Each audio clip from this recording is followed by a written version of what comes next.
La policía y la fiscalía realizaron 18 allanamientos en Guayas, Pichincha, Cotopaxi y Santo Domingo, incluida la cárcel de La Roca. Detuvieron, según los agentes, a 10 miembros de la banda de los Lobos. En Quito se instaló la audiencia para determinar si el gobierno cumplió o no la sentencia de la jueza Nubia Vera sobre las funciones de la vicepresidenta Verónica Abad. 662 personas mayores de 50 años con discapacidad del 75% o más ejercieron su voto este viernes desde sus casas en todo el país. 56.000 policías y 35.000 militares se encargarán de la seguridad dentro y fuera de los recintos electorales. Televistazo presenta una guía de cómo manejar las papeletas para evitar que el voto sea anulado. 2 personas murieron y otras 2 quedaron heridas al estrellarse una avioneta en una transitada avenida de Sao Paulo, Brasil. Ecuaterra llegó a un ecosistema virgen de 3.344 hectáreas de selva densa en la provincia de Pastaza, con una de las diversidades arbóreas más altas del planeta, el bosque protector Ceploa.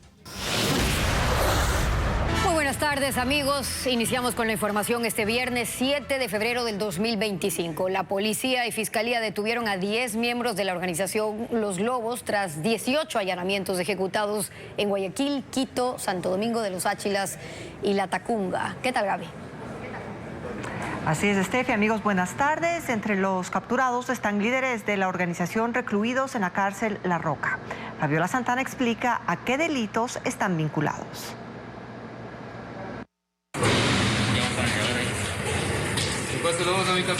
La cárcel de máxima seguridad La Roca de Guayaquil fue allanada esta madrugada, al igual que otros 17 inmuebles en 4 provincias, esto en el marco de una investigación por delincuencia organizada. La policía y fiscalía dijeron haber descubierto que desde la cárcel líderes de los Lobos daban órdenes para cometer sicariatos, secuestros, trata de personas, tráfico de droga, tenencia y porte de armas. ¿Dónde está el personal aquí? Por eso, durante la intervención se detuvo de nuevo a 4 reclusos, entre ellos Jonathan L. alias Kun y César C. alias Cuco. Considerados objetivos de valor intermedio. En La Roca la policía encontró grafitis en las paredes y una figura de los lobos con ofrendas. Además de Guayaquil, hubo operativos en Quito, Santo Domingo y La Tacunga, donde se detuvieron a otras 6 personas miembros de los Lobos. Entre los equipos incautados en esa intervención que la Fiscalía llamó Cazador, están 4 laptops, 15 celulares, dinero en efectivo, un arma de fuego, un vehículo y otros. Los detenidos, según información de la policía, están vinculados con un ataque terrorista con explosivos en Esmeraldas, el secuestro de 2 ciudadanos en esa ciudad y el transporte de $680.000 en un vehículo. En las próximas horas se realizará la audiencia de formulación de cargos en Quito. La Asamblea y el Ejecutivo entran en una nueva pugna. Las autoridades legislativas reconocen a Verónica Abad como la vicepresidenta de la República y advierten al presidente que debía pedirles licencia bajo el riesgo de incumplir un dictamen constitucional que se sanciona con destitución. Patricio Díaz informa que el gobierno reitera que la vicepresidenta es Cynthia Gelibert. El cierre de la campaña electoral generó otra pugna entre el Ejecutivo y el Legislativo. El presidente de la República, Daniel Noboa, en un oficio, pidió a la vicepresidenta encargada Cynthia Gelibert que notifique a la Asamblea su ausencia por fuerza mayor para realizar campaña el jueves, desde las 5 horas a las 23:59. En el documento argumenta que la Asamblea no se pronunció sobre el procedimiento que debía seguir para solicitar licencia, lo que sumado a lo que él llama vacío normativo, le imposibilita tomar licencia para campaña electoral. Dice además, mi obligación principal es gobernar y estabilizar al país, razón por la cual mi derecho a exponer mis propuestas como candidato presidencial no ha podido ejercerse como el resto de candidatos, poniéndome en una situación de desventaja en el proceso electoral. En su respuesta a Gelibert, el secretario de la Asamblea, por disposición de la presidenta encargada del organismo, Esther Cuesta, dice que para el legislativo la vicepresidenta en funciones es Verónica Abad y que con el oficio que envió Gelibert, en el que firma como vicepresidenta, podría estar incurriendo en el presunto delito establecido en el artículo 287 del Código Integral Penal, es decir, en usurpación de funciones. Alejandro Muñoz también se refiere a la última sentencia de la Corte Constitucional y argumenta que en ella se exige control político en caso de ausencia temporal del presidente. Por eso advierte al mandatario que no pedir licencia puede acarrear las consecuencias señaladas en el numeral 4 del artículo 86 de la Constitución, es decir, la destitución del cargo. La presidenta encargada de la Asamblea deja esa función el domingo y regresa a su coidearia, Viviana Veloz. La pugna entonces no parece haber concluido.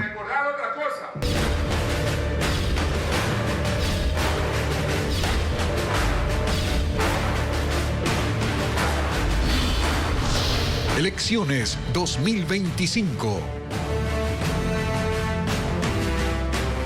Hoy empezó el voto en casa, una alternativa para personas mayores de 50 años con discapacidad que no pueden movilizarse a los recintos electorales el domingo. La jornada se realizó con brigadas móviles que llegaron hasta los domicilios de 662 votantes en todas las provincias. Byron Venegas, a sus 69 años, fue una de las 662 personas que este viernes votaron desde sus casas a escala nacional. El Consejo Nacional Electoral desplegó 174 juntas receptoras del voto móviles, que fueron armadas dentro de las viviendas, como en la de Edmundo Merizalde, de 71 años, quien habita en el sector del Inca, en Quito. En el país se habilitaron 111 rutas para movilizar a las brigadas con el material electoral hacia los domicilios, en compañía de policías y militares. En Guayaquil esa seguridad se reforzó por los barrios conflictivos, pero la jornada se desarrolló sin novedades. Los votantes fueron 362 hombres y 300 mujeres, quienes recibieron 4 papeletas para elegir binomio presidencial, asambleístas y parlamentarios andinos. En Morona, Santiago, Santa Elena y en otras localidades del país, el paquete electoral fue trasladado a las delegaciones provinciales en cadena de custodia y los votos de esta jornada se contarán el domingo desde las 5 de la tarde.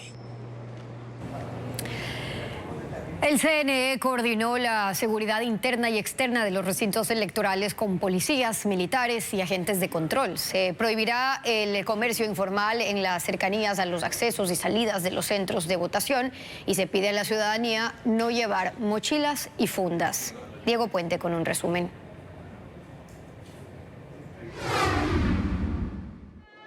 Los vendedores de comida y bebidas y los plastificadores tendrán que estar por lo menos a 100 metros de los accesos y salidas de los recintos electorales. Esta medida consta en un acuerdo al que llegaron el Consejo Nacional Electoral y la Asociación de Municipalidades del Ecuador para las elecciones generales del domingo.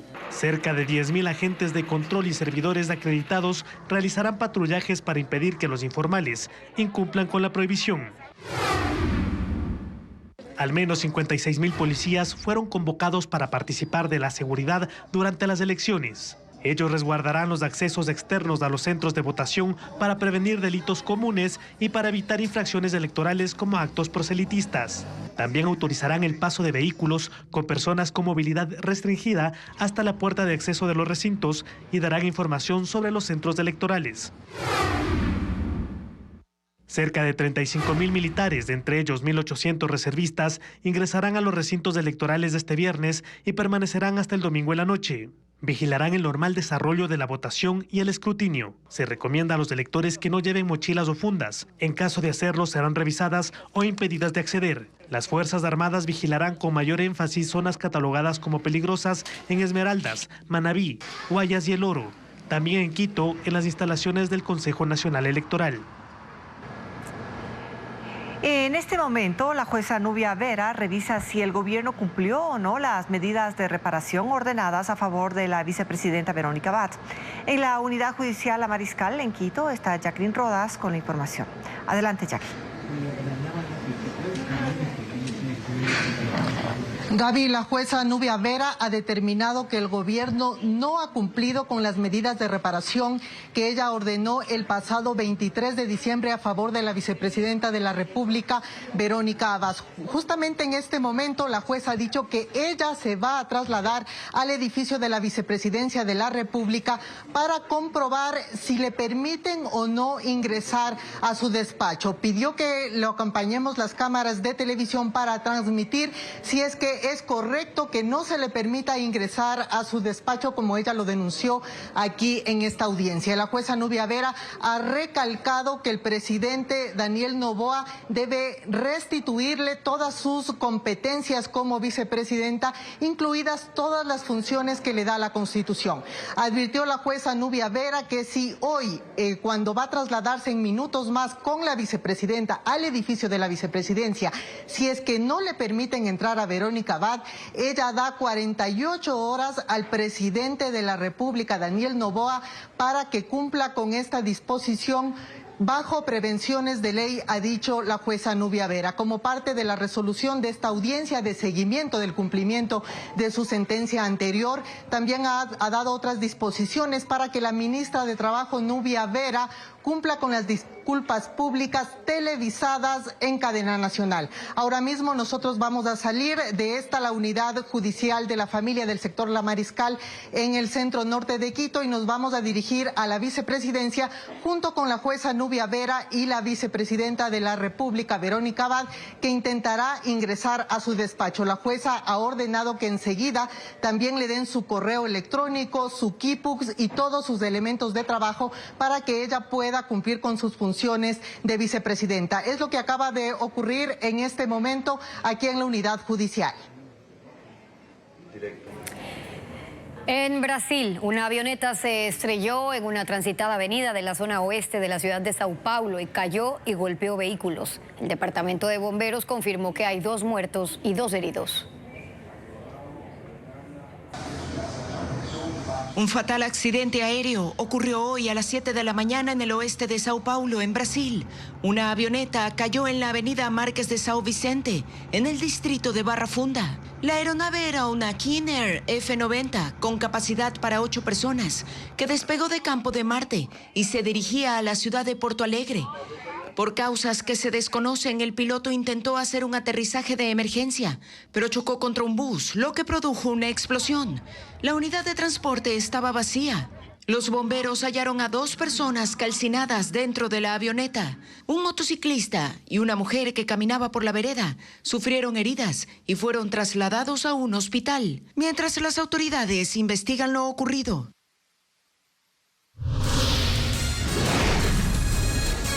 Vamos a la pausa y al regresar, conozca cuáles son los horarios de atención en las entidades bancarias del país y en el registro civil durante este fin de semana por las elecciones generales.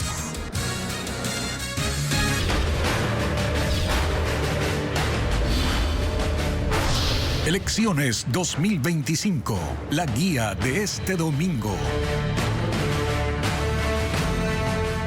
Este 9 de febrero también se elegirán asambleístas nacionales y provinciales. Desde 2021 ya no se pueden escoger candidatos de entre listas, sino en plancha por todos los postulantes de una sola organización política. Patricio Díaz explica cómo debe votar para que su voluntad no se considere voto nulo. 2 de las papeletas que el elector recibirá son de asambleístas. Una para provinciales, que tiene diferente número de candidatos según cada provincia, y otra para nacionales, que son 15. En 2021 se eliminó la posibilidad de elegir entre listas. Se vota en plancha, es decir, por todos los candidatos de la organización política, y se puede hacer de 2 maneras. La primera, con una marca en el cajón que está bajo el logotipo del partido o movimiento al que representan. La segunda, con una línea vertical que cruce a todos los candidatos de la lista. Una marca clara que exprese su preferencia. Si el votante marca 2 listas, el voto se considerará nulo. Si señala a un candidato de una lista, el segundo de otra, y así entrega la papeleta, tampoco será válido. Si la línea supera el cuadro de la organización política cruzando a otra sin expresar una preferencia, el voto será anulado. Igual, si escribe alguna palabra o tacha la papeleta. Si el elector no marca ninguna casilla, se considerará voto en blanco. A las 5 de la tarde del domingo 9 de febrero, cuando concluya la votación, los miembros de la Junta Receptora deben dividir las papeletas entre votos válidos, votos nulos y en blanco, para luego realizar el conteo y llenar el acta de escrutinio con los resultados. Los bancos trabajarán con normalidad durante el fin de semana de elecciones y el sábado sí habrá revisiones vehiculares en Quito y Guayaquil. Luis Alfredo Zúñiga con el detalle de cómo funcionarán los servicios ciudadanos.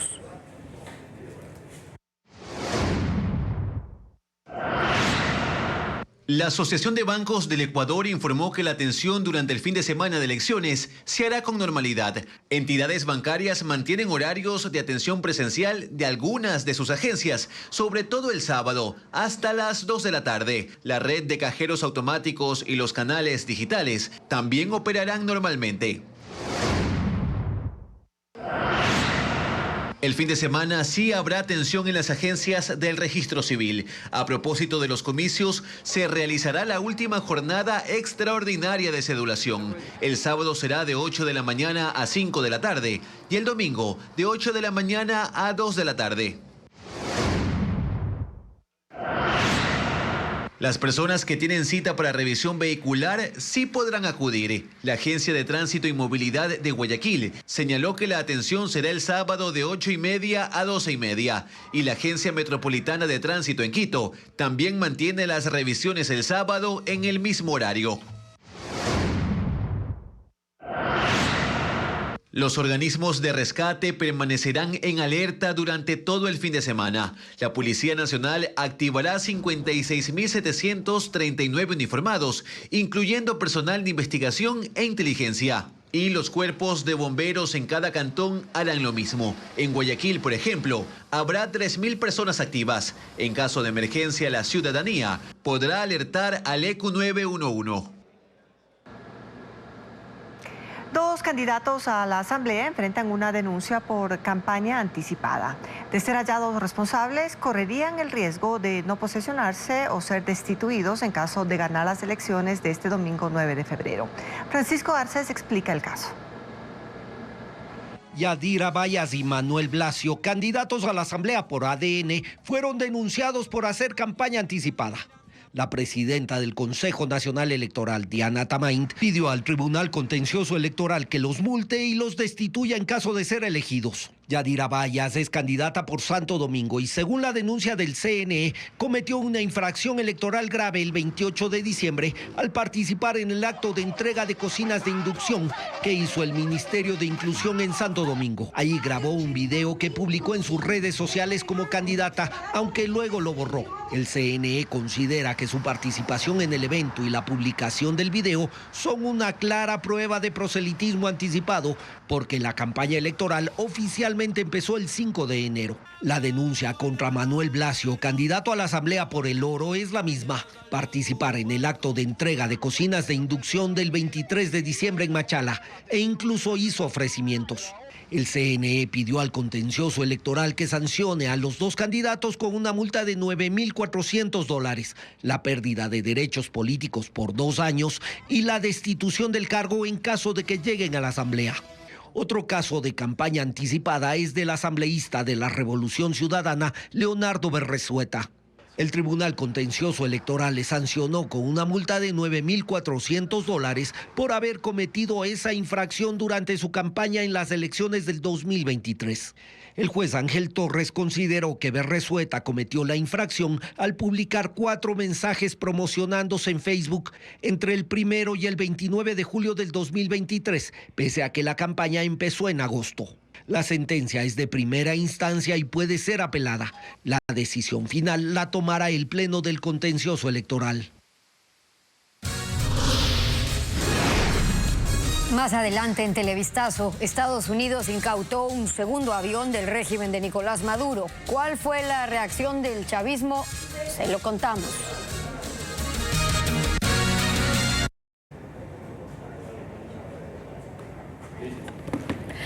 En la papeleta para asambleístas hay candidatos que apenas cumplieron los 18 años y otros que superan los 80 años de edad. Televistazo presenta una radiografía de los 2.133 candidatos. Diego Puente con la información. En las papeletas para asambleístas hay 2.133 candidatos para 151 curules. El 65% pertenece a políticos menores de 45 años.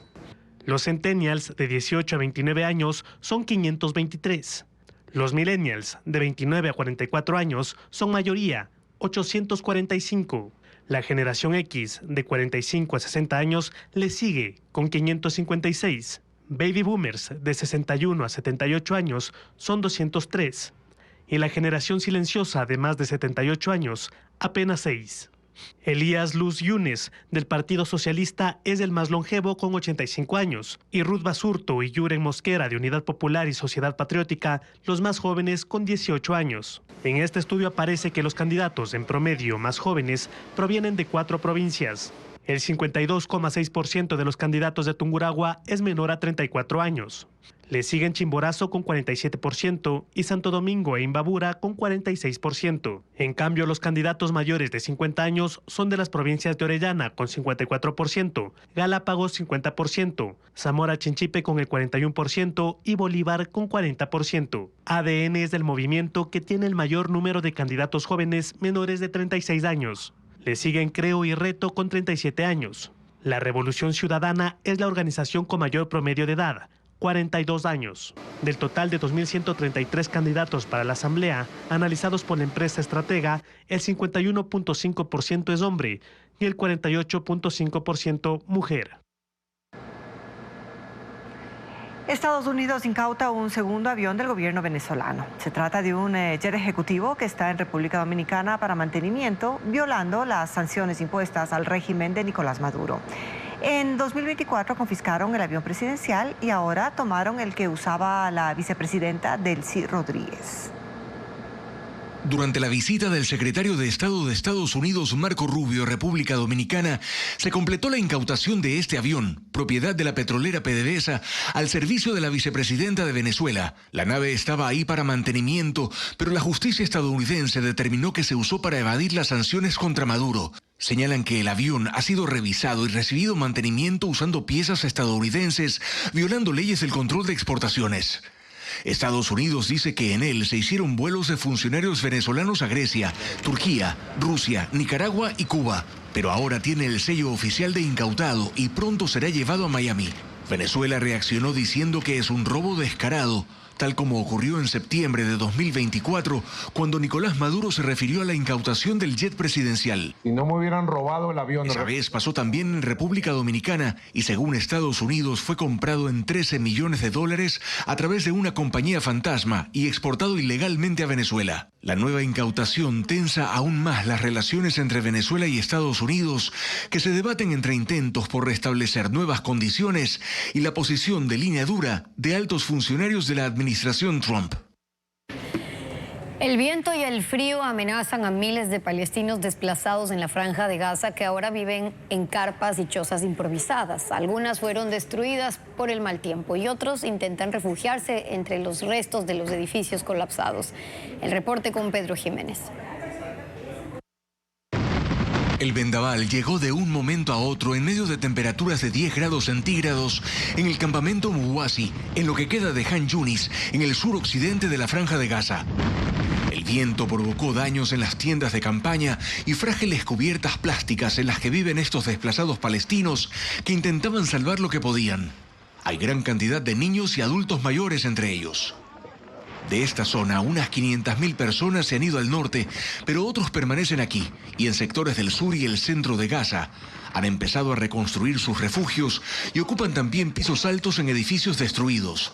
Cubren las fachadas con lonas y otros materiales para hacer de estos lugares su hogar. Pero hay también una multitud que busca reasentarse donde antes estuvieron sus casas y hoy son barrios devastados. Las autoridades de Gaza buscan con urgencia más tiendas para ubicarlos, porque ellos insisten en que no se irán de ahí, aunque el ejército de Israel esté planeando una operación para el traslado de quienes quieran migrar, luego de la iniciativa del presidente de Estados Unidos para la futura reconstrucción. El primer ministro de Israel, Benjamín Netanyahu, continúa en Washington y luego de sus encuentros con Donald Trump y una visita al Pentágono, fue recibido por congresistas. Esta mañana, en una breve declaración ante la prensa y sin aceptar preguntas, dijo que la alianza entre Estados Unidos e Israel es más fuerte que nunca. Agradeció que Washington haya reiniciado el envío de armas. Dijo que seguirán luchando hasta destruir al grupo Hamas porque no ve posibilidades de paz en Gaza y en ninguna otra parte de la región, mientras el grupo extremista permanezca activo.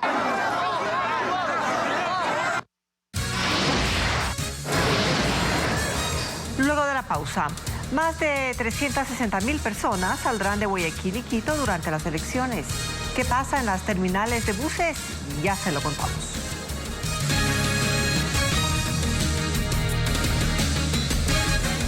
La afluencia de pasajeros en las terminales de transporte interprovincial de Quito aumentó este viernes de cara a las elecciones.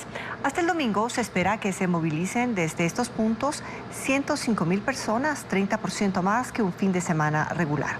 Adriana Bermeo hizo un recorrido y tiene un informe.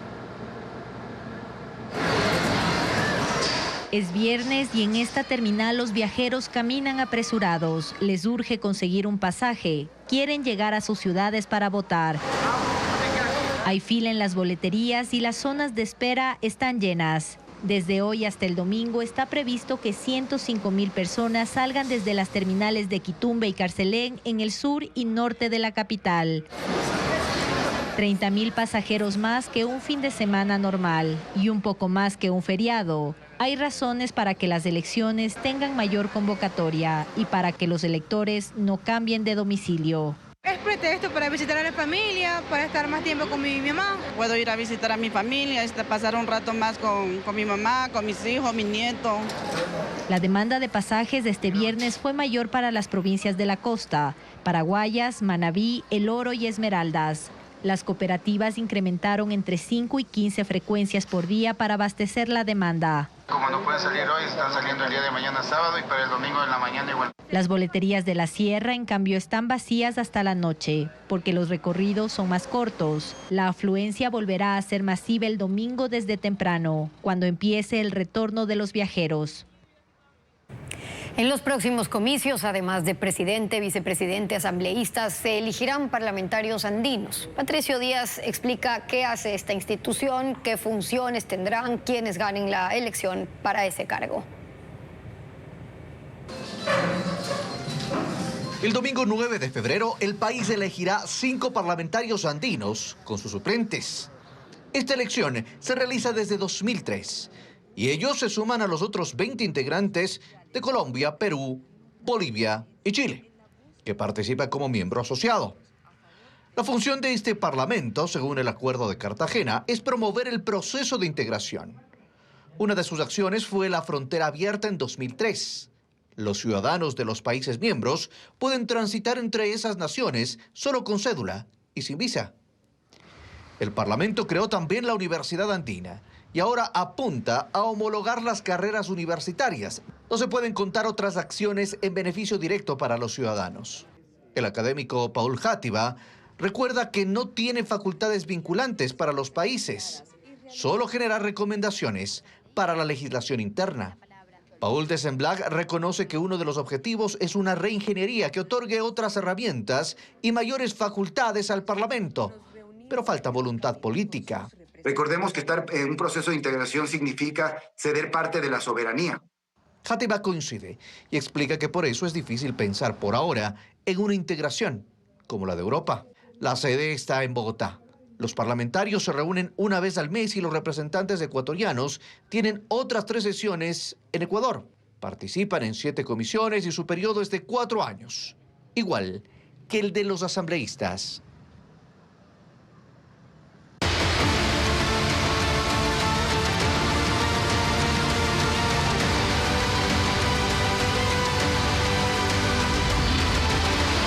Elecciones 2025.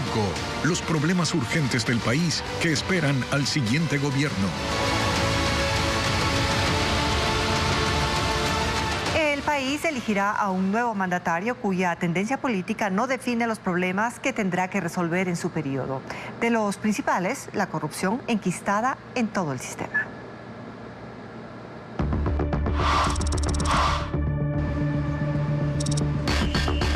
La historia del país y la corrupción han ido de la mano. Ecuador figura como el cuarto país de América Latina donde sus ciudadanos afirmaron haber sido perjudicados por la corrupción, pero donde se declaran tolerantes frente a ella.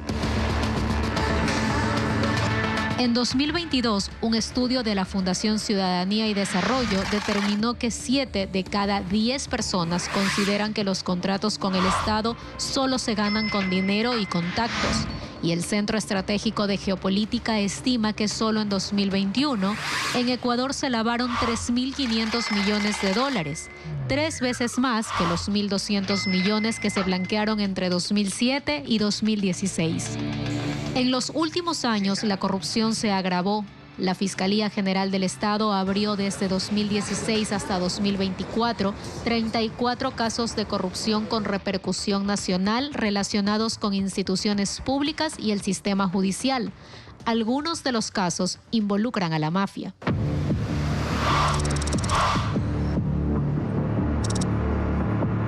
No hay un sistema nacional de contratación pública que garantice la transparencia de los contratos, muchos de ellos asignados con sobreprecios. Tampoco la administración cuenta con sistemas de control cruzados para que la gestión pública sea desempeñada con eficiencia y ética.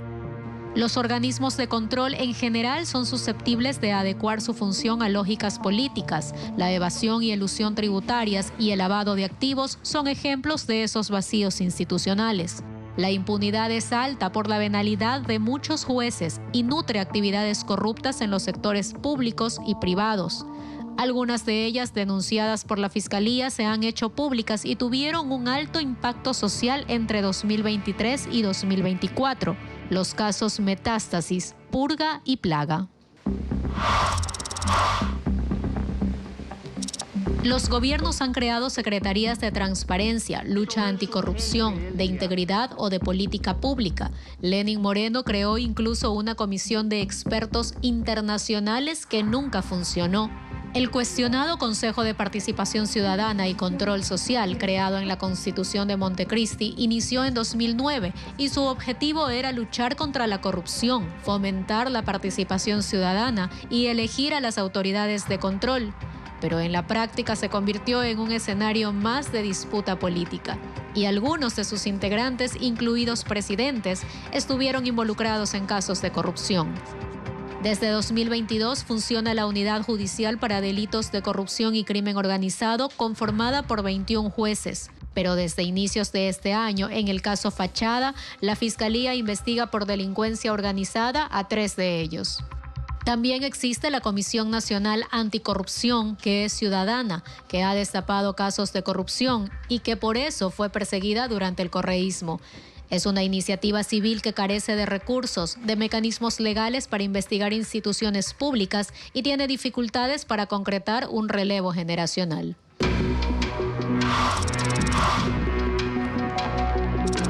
El país requiere quebrar el círculo vicioso que se nutre de 2 realidades: no tener un sistema que garantice transparencia en la gestión pública y tener una mayoría de su población que solapa cuando no participa o cierra los ojos ante prácticas corruptas. La ley no es un referente que se respeta y la impunidad sigue siendo la madre de muchos delitos. El país necesita un remesón cultural en este campo. Establecer un sistema transparente de contratación pública con controles cruzados va de la mano con institucionalizar los organismos de control y auditar la designación de los funcionarios públicos y su labor. El control anticorrupción tiene que ser institucional. La relación de jueces con la mafia y con políticos corruptos pone de relieve la necesidad de evaluarlos desde su elección, al igual que a fiscales y a los miembros de las Fuerzas Armadas y Policía. Las instituciones encargadas deben vigilar la procedencia del dinero que circula en el país. Los 16 candidatos aseguran que la justicia y el combate de la corrupción serán prioridad en su gobierno, aunque no todos dan detalles del modo, el sistema y el tiempo que tomará hacer esos cambios y cómo evaluarlos. Actualizamos la información sobre las medidas de reparación ordenadas a favor de la vicepresidenta Verónica Abad. Vamos a ir en vivo con Jacqueline Roda, está en el Centro Histórico de Quito. Adelante, Jackie. Sí, como ustedes pueden ver, en este momento estoy en la calle Benalcázar, estamos a media cuadra de la vicepresidencia de la República. Aquí la jueza Nubia Vera está acompañando a la vicepresidenta de la República, Verónica Abad, para ingresar al edificio de la vicepresidencia, a su despacho. La jueza, minutos antes, en la audiencia de revisión del cumplimiento de su sentencia de diciembre pasado, ha recordado que en esa sentencia ella ordenó que se restituya en el cargo a Verónica Abad con todas sus facultades constitucionales. La defensa de Abad informó en ese momento a la jueza que esto no se le ha permitido, que el día de la sentencia ella vino acá a la vicepresidencia y que no se le permitió entrar. Y por eso en este momento la jueza está acompañando a la vicepresidenta para hacer cumplir su sentencia. En la audiencia hace poco, la jueza Nubia Vera recalcó que son varios puntos de la sentencia que no se han cumplido y en este momento va a ingresar para que le entreguen sus equipos de trabajo, su correo electrónico y que pueda volver a ejercer como vicepresidenta. Es lo que está ocurriendo aquí a media cuadra del edificio de la vicepresidencia de la República.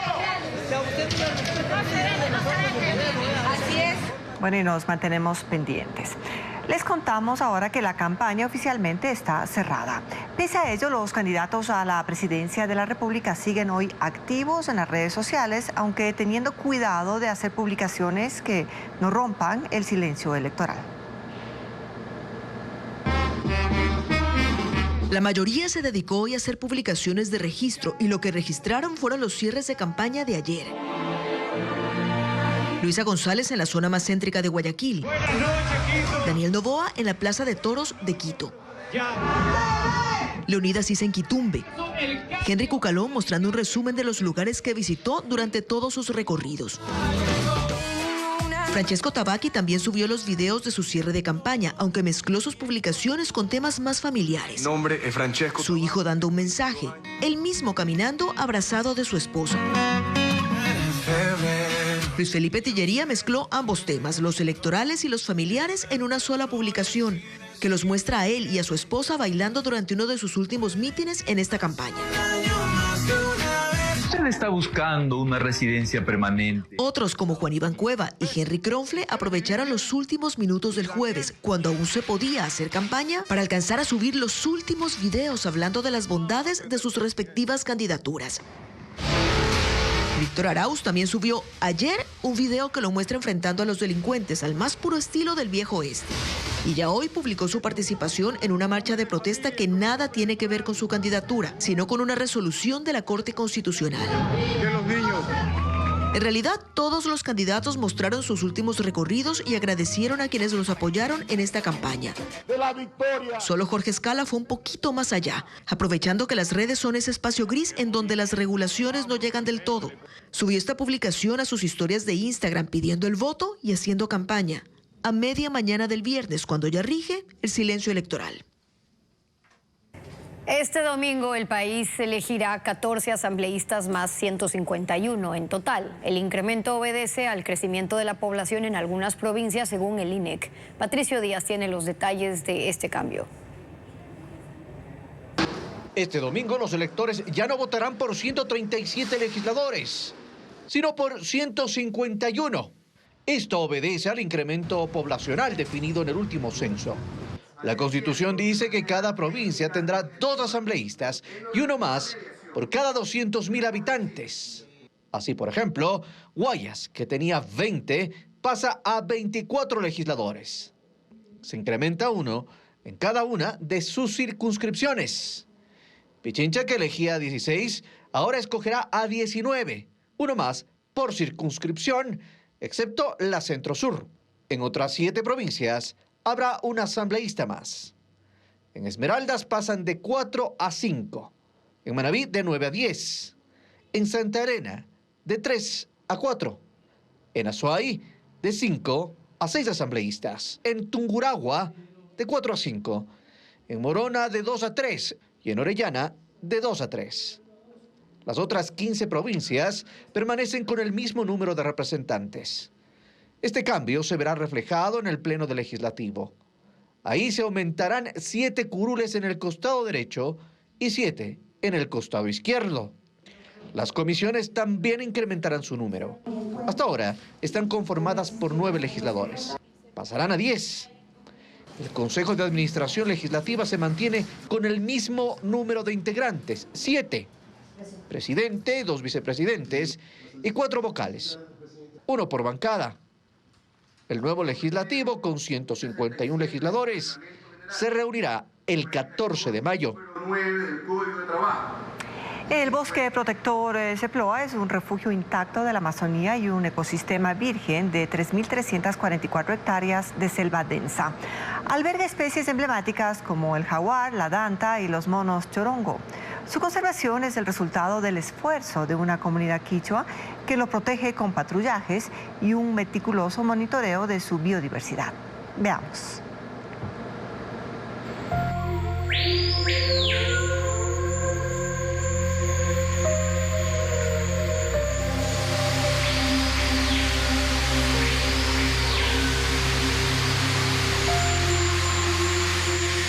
El bosque protector Ceploa es uno de los pocos que se mantiene como hace siglos, intacto.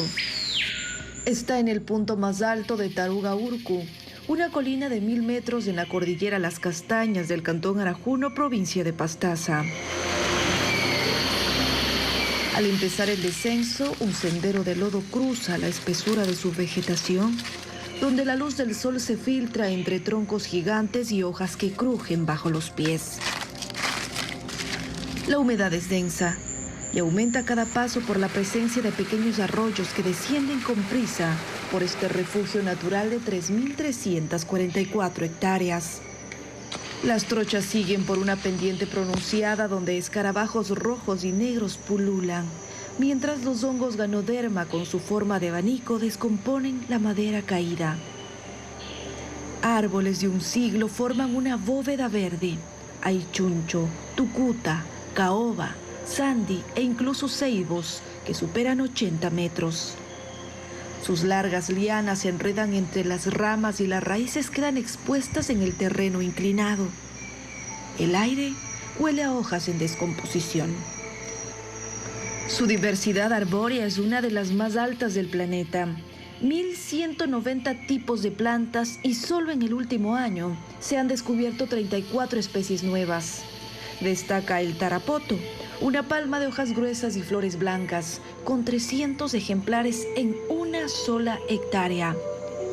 Arriba, entre las ramas, se ocultan los monos chorongo y monos ardilla, vigilados de cerca por el depredador supremo de este ecosistema, el jaguar. 7 han sido identificados en la zona. Ceploa no solo es un santuario de biodiversidad, sino un esfuerzo colectivo para la preservación. Desde el año 2000, 98 quichuas de Pastaza lo protegen con patrullajes y un monitoreo detallado de sus especies. Ahí medimos de 50 de largo, 25 de ancho, entonces ahí pasamos una piola para poder recolectar hojas o árboles, hacer el conteo de árboles. Después de 2 horas de camino, la temperatura sube a 25 grados y la vegetación se espesa, anunciando la llegada a un valle donde nace el río Glán, el principal afluente de la selva. Su caída de 30 metros marca el inicio de un recorrido de 7 kilómetros a través del bosque. Su cauce cristalino alberga sardinas, carachamas, guanchiches y otras 37 especies de peces. Los márgenes del río son territorio de depredadores sigilosos. La serpiente chonta negra es maestra en moverse sin ser vista. Y más arriba, sobre un tronco caído, el eslizón occidental, un lagarto de escamas brillantes se esconde entre las raíces expuestas. Son parte de las 54 especies de reptiles descubiertas.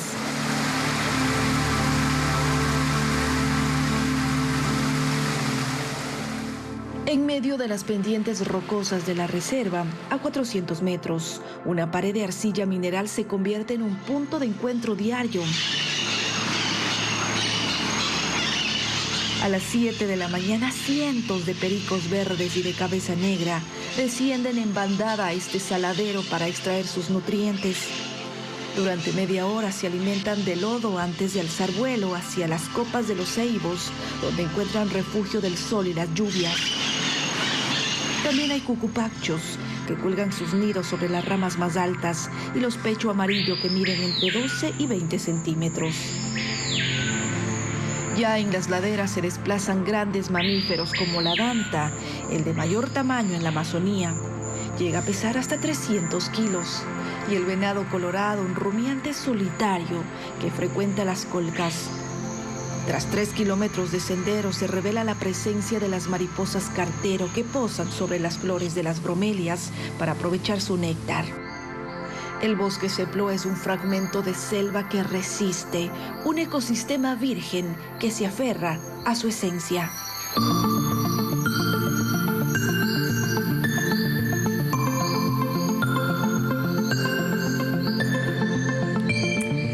Y actualicemos la información, volvemos con Jackie Rodas desde el centro de la capital. Jackie, te escuchamos. Sí, Estefi, estoy al pie de la Vicepresidencia de la República, donde en este momento la jueza Nubia Vera y la Vicepresidenta de la República, Verónica Abad, están intentando cumplir con la orden de ingreso al despacho vicepresidencial. Sin embargo, la jueza ha pedido que alguna persona de seguridad o algún militar se acerque para permitir el ingreso, pero no hay ninguna persona que le dé razón. El abogado de la Vicepresidenta, Verónica Abad, le ha pedido en este momento a la jueza que, con las potestades que tiene ella como juzgadora para hacer cumplir su sentencia, llame a la fuerza pública. En este momento están también buscando un número telefónico del comandante general para exigirle por parte de la jueza que se haga cumplir su sentencia del pasado 23 de diciembre. La vicepresidenta Verónica Abad ingresó hace pocos minutos hasta este sector, pero como está desde hace ya varios días, esto está vallado, está totalmente sellado el edificio de la Vicepresidencia de la República, incluidas las puertas, no hay ninguna persona aquí, por lo que la jueza no ha podido hacer cumplir su sentencia. Recordemos que minutos antes, como ya les informamos, ella dispuso que se le permite el ingreso para que pueda asumir su cargo de vicepresidenta con todas las funciones que le otorga la Constitución. En este momento, la jueza Nubia Vera está haciendo llamadas, haciendo gestiones, llamando a miembros de la fuerza pública, pidiendo que vengan acá para abrir el edificio de la Vicepresidencia de la República. Ha advertido hace minutos también la jueza que si es que no aparecen las personas encargadas de este edificio, ese sería un desacato a su sentencia emitida el 23 de diciembre del año pasado. En la audiencia que se dio sobre las 11:30 de la mañana, ella dijo que ha incumplido el gobierno su sentencia y por eso se trasladó hasta acá con la vicepresidenta. Seguimos aquí pendientes. Hasta este momento ella no ha podido lograr el ingreso de la vicepresidenta Verónica Abad a su despacho, como ordenó la jueza Nubia Vera. Y a las 19 horas tendremos más información sobre esta noticia. Gracias, amigos, por acompañarnos en esta emisión. Recuerde que en ecuavisa.com también puede conocer los detalles sobre la atención de las entidades bancarias, registro civil y más servicios durante este fin de semana por las elecciones generales 2025. Y además en nuestras redes sociales también puede encontrar una guía de cómo manejar las papeletas para evitar que su voto sea anulado. Televistazo vuelve a las 19 horas con más información sobre el desarrollo de los comicios de este domingo 9 de febrero. Los esperamos y que tengan buena tarde.